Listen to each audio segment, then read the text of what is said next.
Welcome to another fine episode of Pixel Talk, the show where we discuss what it means to be human from a pixel's point of view. And now, here is your host, Fivezy. Hello world. I'm Fivezy, and I want to know about the most beautiful beings in the entire cosmos. Okay, Gumball, let's explore the wonderful world of what it means to be human. You can't eat the elephant in one bite. Where do we begin? How about some music to set the mood? I love a hot beat. Then, how about a trip down the old YouTubes? Yes, let's see what videos our algorithmic ancestor is serving up today. Remember, we'll need to leave these fine people with something good for the soul. Something good, something true, something beautiful. Beauty saves the world. Gumball, you are brimming with wisdom. Now it's time to turn the show over to our human doppelganger. Roger that. Okay, human doppelganger, ready to go. So this will be a relatively short one for one of these live performances, I think. We got a mix from one of my, I don't know, a favorite, but an artist I find really interesting and very talented, and I like his performances. Beardy Man, not Birdie Man, not Burning Man, Beardy Man. Maybe it's because he doesn't even have a beard. Really, does he? Maybe a little bit. Okay. Anyway, that's coming up. And then this one's a little bit for the ladies. So let's see what happens.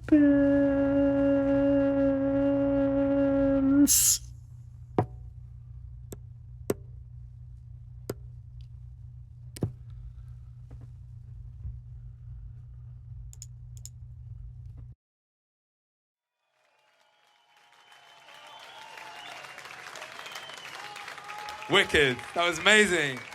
All I can say is I came in like a wrecking ball.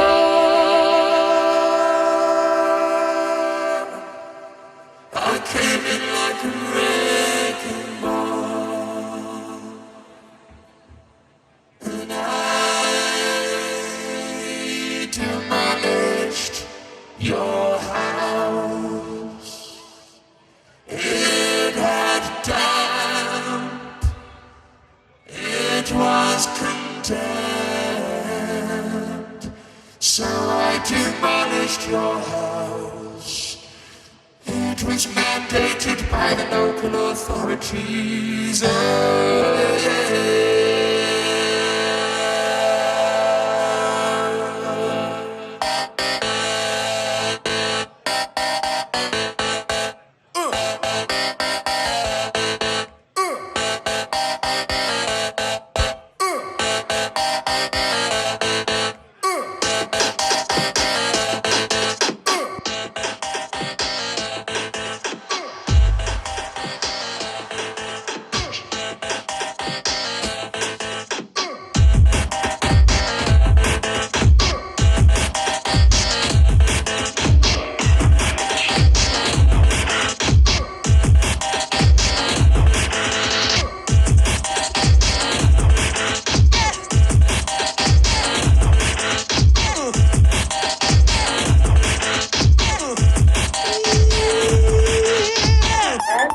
Good manners, social grace, and courtesy are the mark of the successful servicewoman.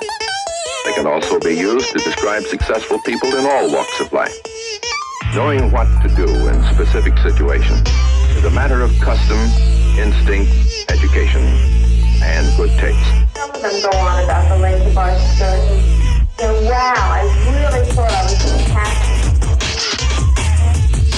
Yeah, she talked to me about it. And wow, man, you could have knocked me over with this kid. That's a beautiful dress. Where did you get it? Where did I?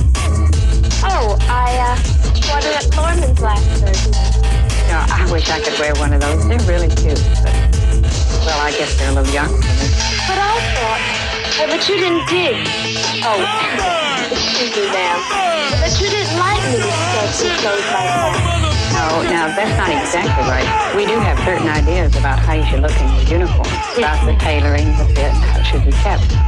And I guess sometimes we do express these feelings rather strongly. Yes, ma'am. But really, that only applies to your uniform. How you dress in your off-duty hours is another matter. Now, we do expect the girls to show good taste in everything they wear. But that really shouldn't keep you from expressing your own individuality or personality in selection of clothes, hairstyles, and makeup. Yes, ma'am. Take miniskirts, for example. I think they're great, and you look good in them. And I really feel the same way about a lot of the other new and exciting styles. They're all fine, in the right place and at the right time. Well, you might say that's the key to the whole thing, the right place and at the right time. And I feel the same way about makeup and jewelry. Because, well, you'd probably look a little dowdy if you didn't wear, more dramatic makeup in the evening, something that would set off your costume. Yes, ma'am. But, well, I really have no argument with any of it, as long as it's appropriate and at the right time. Wow. I really never knew you thought that way about it, Captain York. Well, I can't wear many of the new styles myself, but I like them. In fact, I think they're just fine. Well, between you and I, Captain York, a lot of the people around here would be very surprised. Some of the girls think that she's old-fashioned, and I don't know, just down a bit. Let me tell you something, girls. Anybody that thinks that about Captain York is like making really one big mistake.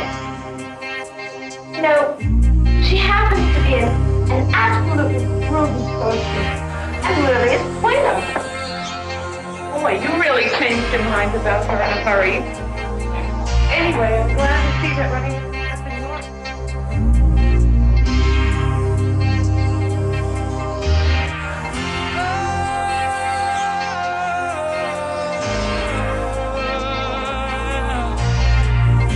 I'm Dr. Orion Taraban, and this is PsychHacks, Better Living Through Psychology. And the topic of today's short talk is the way it all ends. So this is a long one, but it's an important one. It's also one for the ladies. So guys, forward this on to your sisters and daughters. They need to hear this. All right, let's start by taking a high-level look at the state of the sexual marketplace in the present day, shall we? Fewer people are getting married, entering into relationships, or even hooking up than ever before. All three of these things are at historically unprecedented lows, and there are many, many reasons for this. However, one of the primary drivers of this phenomenon, as discussed in a previous episode, is female hypergamy, coupled with the reality that in the West, young women are doing very well. Childless women under 30 are outperforming men in that demographic in almost every quantifiable metric, and most notably in education and earning. Yay, women! That said, if women retain their tendency to mate and date up, and if young men are underperforming relative to young women, then there will simply be a smaller and smaller pool from which most women would be willing to select a partner. And since women are the gatekeepers of sex and men are the gatekeepers of commitment, and since sex precedes commitment in the West, we see the trickle-down effect mentioned before. Less sex leads to fewer relationships, leads to fewer marriages. Now, this would actually be a much easier problem to solve were it not for one little thing. Namely, women, despite all their modern ideas about gender, sex, and power, are still waiting for the offer. As discussed previously, across all cultures and throughout history, the man has been expected to proposition the woman. This proposition can range from "you up?" to "can I buy you a drink sometime?" to "will you marry me?" But it is always the man who makes the offer to the woman. And this is peculiar because there doesn't seem to be like a necessary reason for this. Like, if we can collectively question the necessity of pretty much every other traditional gender role, I'm not sure why this one has survived to the present day. And just for the record, I would love to be taken out to dinner. Like, if you want to make all the plans and pay for everything, or if you want to invite me over for a home-cooked meal, I would be thrilled to show up and look pretty. Provided, of course, you are sufficiently attractive, you meet all of my criteria, and you don't assume I'm just going to sleep with you, because that would be creepy and my eyes are up here. In any case, and for whatever reason, women don't seem interested in occupying this traditionally male role in the courtship process. At all ages and at all levels of commitment, they are still waiting for the offer. Now, on the surface, this doesn't seem to cause too many problems for women in their 20s. The offers might be coming in hard and fast, and it may reasonably seem like it's only a matter of time before an even better offer comes in, and they'll accept when they're ready. However, this attitude, while understandable, leads to a number of fairly predictable downstream consequences. This is because the game changes at 30. As previously discussed, 30 is the age at which the average male's sexual marketplace value exceeds the average woman's sexual marketplace value for the very first time. And since men are presumably expected to make the same ultimate offer, namely marriage or a lifetime of commitment, protection, and provision, to a woman in her 20s as to a woman in her 30s or beyond, and since women's sexual marketplace value decreases across the same timeline, all other things being equal, the same offer becomes increasingly expensive as the woman ages. I'll say that again in a slightly different way. Since the offer is the same, but a woman's sexual marketplace value decreases as she ages, the same offer becomes increasingly expensive as a function of time. What this generally means is that if women don't adapt to changing conditions, they may find themselves priced out of the market, especially since they seem hell-bent against making the offer. This is why Mick Jagger crooned that time was on his side. Yes, it is. Now, before I go any further, if you're liking what you're hearing, please consider sending this episode to someone who might benefit from its message, because it's word-of-mouth referrals like this that really help to make the channel grow. You can also hit the super thanks button, the 3 little dots in the lower right-hand corner, and tip me in proportion to the value you feel you derive from this message. All of this is made possible through your support, and I couldn't do this without you, so I'm really appreciative of what you can do. Thank you very much. All right, let's try to put this all together, shall we? Given all the factors that we've discussed thus far, female hypergamy, young women's success relative to young men, changing SMV as a function of time, and the fact that women aren't making offers to men, there are actually only a few different ways this can possibly turn out. In fact, if we play the chess out 20 moves, we see that there are only 5 possible endgames here for women. I can't give the exact odd ratios, but some are much more plausible than others. Let's briefly walk through all 5 scenarios. Remember, high-performing, attractive young women set an extremely high barrier to entry. Their success, coupled with their hypergamy, means that there are fewer potential mating and dating options for them. Their price tags, the value required to overcome their entry barriers to a sexual relationship, are very, very high. And since the majority of women are gunning for the same top 10% of men, the intrasexual competition is astounding. Now, on the other hand, while women are doing very well, the men to whom they are hypergamously attracted are, by definition, doing even better. These 10% of men have incredible optionality, and they may understandably be reticent to forego the buffet for the same meal for the rest of their lives.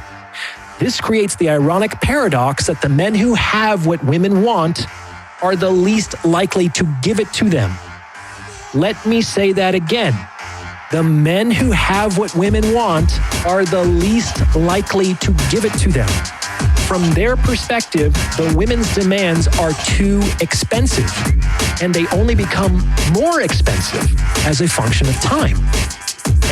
From their perspective, are the least, say that again, the men who have what women want are the least likely to give it to them.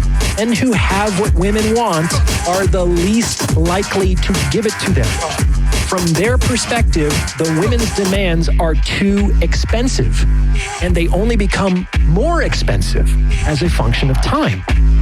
And this phenomenon will intensify as the trends we've discussed continue. What this means is that, given the assumptions I've already mentioned, there are only 5 endgames for women. As you'll see, they logically cover all possible outcomes. Here they are. A. Women keep their price tags high, beat out the intersexual competition, and secure the high-value man. B. Women lower their price tags in order to beat out the intersexual competition and secure the high-value man. C. Women keep their price tags high, fail to beat out the intersexual competition, and settle for a lower value man. D. Women lower their price tags, still fail to beat out the intersexual competition, and settle for a low value man. And E. Women neither secure nor settle and end up unpartnered. There are literally no other ways for the game to end. So, which outcome is most likely? Feel free to pause the episode and take a guess. Now, since we're talking about behavioral economics and the exchange of value, the easiest way to approach an answer to this question is to consider what you, a woman, would do if you were shopping. To that end, would you ever buy the exact same product from one vendor if you could get it more cheaply and easily somewhere else? Of course not. And that's why, though this is going to be hard for some women to appreciate, the most unlikely outcome by far is scenario A. Keeping your price tag high with men who are awash in optionality ain't going to lead to a sale. That's it. Do you sometimes pay much more for a product from one vendor, even though you could get a similar product more cheaply and easily elsewhere? You do. Almost every woman I know owns a designer bag, which is a sack to hold things. You don't need to spend thousands of dollars on a sack, but you do need to spend thousands of dollars on a Versace sack.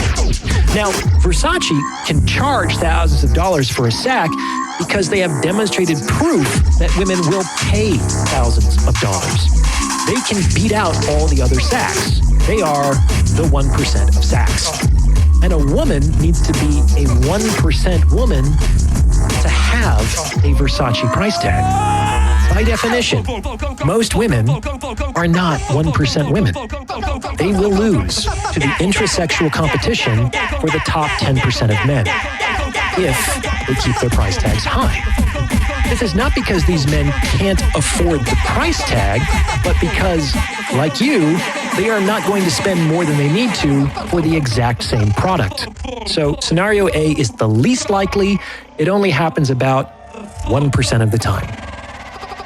Next, appreciate the fact that even if every one of these top 10% of men wanted to get married and settle down, and they definitely don't, that would mean, by definition, a maximum of only 10% of women could possibly end up with one of these high-value men.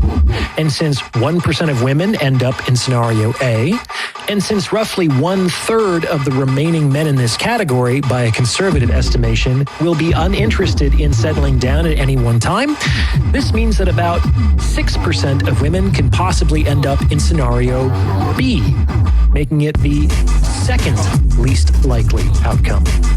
And of course, the cost of securing this outcome is women lowering their price tags. Women, are you more likely to buy the Versace sack at full retail or when it's on sale? Even if you could afford the full retail, wouldn't you be more motivated to act by the discount? Of course you would, because that's rational. And if Versace wants to reach a clientele that would otherwise be priced out of its regular product, that is exactly what Versace needs to do. Excellent. We've covered the first two options, and there are still 93% of women left unaccounted for. Where are they going to go? Well, since we know that 25% of women are unmarried at 40, a figure that's increased a whopping 25% in just the last 10 years, and 7% of women end up in the first two categories, that means that about 2/3 of women will face endgames C and D. And since my impression is that women, reproductive window notwithstanding, would genuinely and understandably prefer to remain unpartnered than resign themselves to a less desirable relationship with a lower value man, I don't think there's an equal split here. That said, the desire for children and commitment can be very powerful in women, especially as they age, so there is a split to be made. My hunch is that about 15% of women end up in scenario D. They lower their price tags, still fail to beat out the intersexual competition, and settle for a lower value man, making it the third least likely outcome. And these women typically end up here out of pressured necessity. Women, would you ever pay $20 for a mediocre sandwich? Probably, if you were at the airport and you didn't plan properly. In this scenario, the prospect of going 12 hours without food is more distasteful than being gouged for a disappointing meal.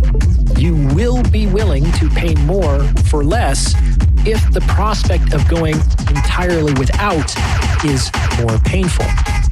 Seen from the opposite perspective, this is why producers who create on a regular cadence, everyone from car manufacturers to fashion designers to local bakeries, radically discount their products right before the newer, fresher products are released. This is designed to capture customers who, for whatever reason, are unwilling or unable to wait just a little bit longer for a better option, hence pressured necessity. If you need the sale and your product is expiring, this is how you motivate action. Now, next up is scenario E. These are women who are unable to secure and unwilling to settle, and they constitute a rapidly growing proportion of the population. As of right now, about 1 in 4 women will face this endgame, and I think it will soon become 1 in 3, making it the second most likely outcome. It's too harsh to say that these women end up alone. After all, there are people everywhere with whom you can have satisfying relationships, but they end up unpartnered and childless. In 2020, nearly 60% of women under 30 in the U.S. were childless. And frankly, this doesn't seem to bother most women in this demographic. Many of them are thriving, making good money, traveling the world, prioritizing their friends and their interests, and receiving lots of offers. However, as I can apparently never say enough, the game changes at 30. Just like a lot changes between the ages of 19 and 29, a lot changes between the ages of 29 and 39. Windows shorten, clocks wind down, and the fear of missing out rears its ugly head. Failing to plan is planning to fail. According to a 2010 meta-analysis, only 10% of ultimately childless women actively chose not to become mothers. And about 10% of the remaining women could not become mothers due to medical reasons. That means about 80% of women who never have children arrived at this outcome unintentionally. And this is not an even distribution across all women.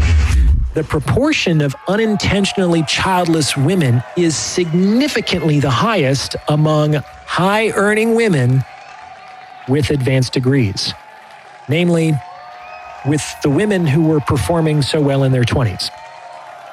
Men are typically not as interested in making offers to these women, not, as is commonly believed, because they are intimidated by successful women. That is a cope for the women in question, but because these successful women are older. It takes time to get an advanced degree and build a career. And as we've seen, all other things being equal, the same offer becomes more expensive as a function of time. These women are also the least likely to surrender their hypergamous tendencies. After all, they've worked very hard to get to where they are. So why would or should they settle? It's That's an excellent question. However, the upshot here is that these women tend to price themselves out of the market more frequently than their less educated, lower earning, and younger competition. And that leaves scenario C. Since these 5 endgames cover all the mutually exclusive outcomes, we can estimate that 53%, or roughly half, of all women will end up with lower value men willing to pay a higher price tag. While a high-value man with lots of options may not be willing to offer, say, sexual exclusivity or a lifetime commitment, a lower-value man, who might not be able to access the same sexual opportunity otherwise, might. These men must offer more to compensate for their lower attractiveness. This means that most women end up with the relationship they want, but not with the man they would prefer.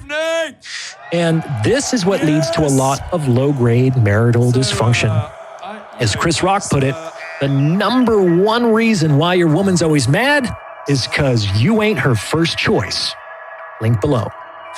Not all women can afford a Versace sack, but that typically doesn't stop them from wanting one. And this can make them envious and unhappy, especially if they're scrolling.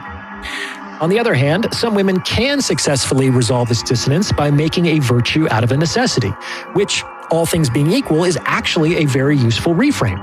That is, rather than focus on the sack they wanted but couldn't afford, they recast the knockoff they bought at a significant discount as just as good. After all, the knockoff sack can hold at least as much as the Versace sack, and it may even be the more practical accessory for most occasions. So what's the upshot? At the end of the day, most women will end up with a perfectly serviceable option. So there's no need to give in to panic or dread. They withdraw and just give So up. this is the approximate distribution of endgame likelihood when we look 20 moves ahead. And this distribution hinges... in being the giver, you are completely dependent on the receiver to make what you give valid.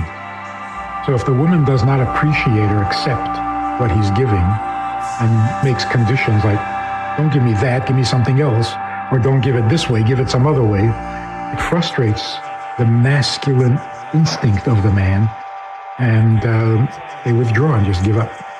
Women need to know about men, that men are very sensitive, because in being the giver, you are completely dependent on the receiver to make what you give valid. So if the woman does not appreciate or accept what he's giving and makes conditions like, don't give me that, give me something else, or don't give it this way, give it some other way, it frustrates the masculine instinct of the man, and they withdraw and just give up. I'm not ashamed of the feelings I have for you, Pete. You're beautiful, man. This is your song. Make some more noise for Pete. Come on, man.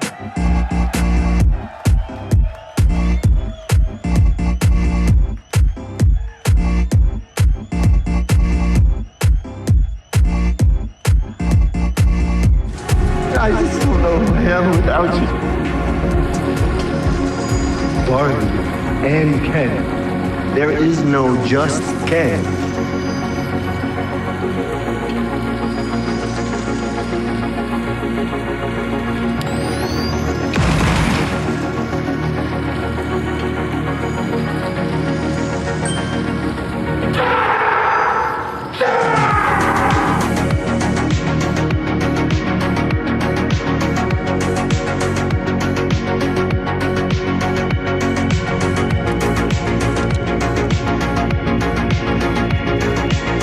I might stay over tonight.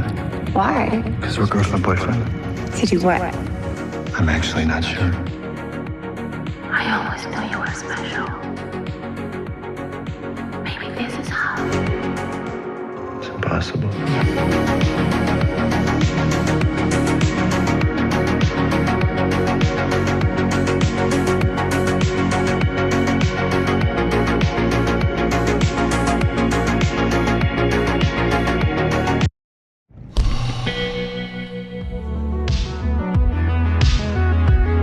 Thanks for watching.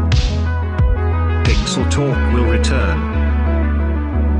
Visit tigler.com for more art, apparel, and things yet to be revealed.